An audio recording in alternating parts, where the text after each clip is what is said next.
always say that was my path, because I've gotten a lot. Like I said, I got to do next week. I'm doing a big police convention, and I get a lot of work from a lot of police departments because they want to hear jokes about being a policeman. So that's my path, and I've carved out a nice little niche doing it. But that's just me. Everybody's different in this business. Sure.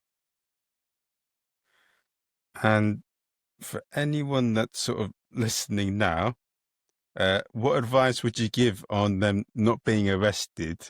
And what advice would you give them in stand-up? Listen, here's how you're not getting arrested. Comply with the officer's commands, right? People, I see all these videos. I know my rights. No, you do not know your rights.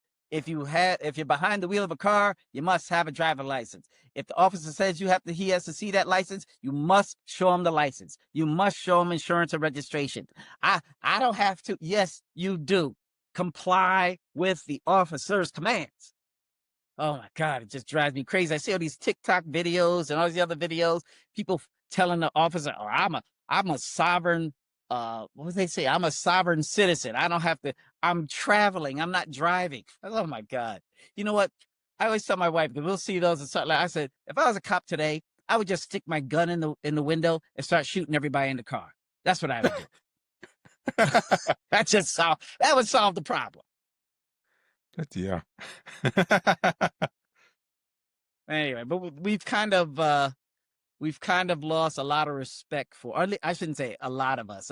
This younger generation seems to have a lot less respect for police officers than we had when we were kids. When I was a kid, this is true, sir. When I was a kid, there was a guy on my block. There was a man on my block, Mr. Robinson.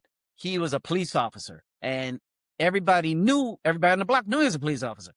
And sometimes he had to work the midnight to 8, what do you call it? Midnight to 8 shift. That's the word I want. So he would have to sleep during the day. So everybody in my block knew it. So when you walked past his house, you couldn't make any noise. And if he was on midnight to 8, we couldn't play in front of his house. That's how respectful we were in our neighborhood about what he did and who he was.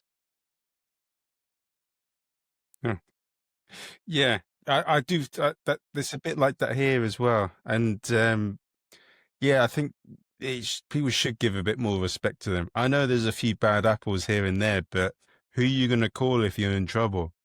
And yes, need them. There's a few bad apples, but don't paint them all under the same brush. We need them, and right, exactly. Yeah. So, but what are you gonna do? Everybody has I guess everybody has their stories with PDs or LAPD or police departments, and what are you gonna do? But if you just comply with the officer before you get an attitude, you'll be okay. Yeah, that's all I say. But it must drive some of them nuts, though. I heard something about, like, the regular person goes through one mad experience or something, or a couple of mad experiences, but a police officer goes through like 100 like mad experiences, and the mental effect it must have on some of them. And if you're always getting crap from people, there must be a breaking point where they're like, boom.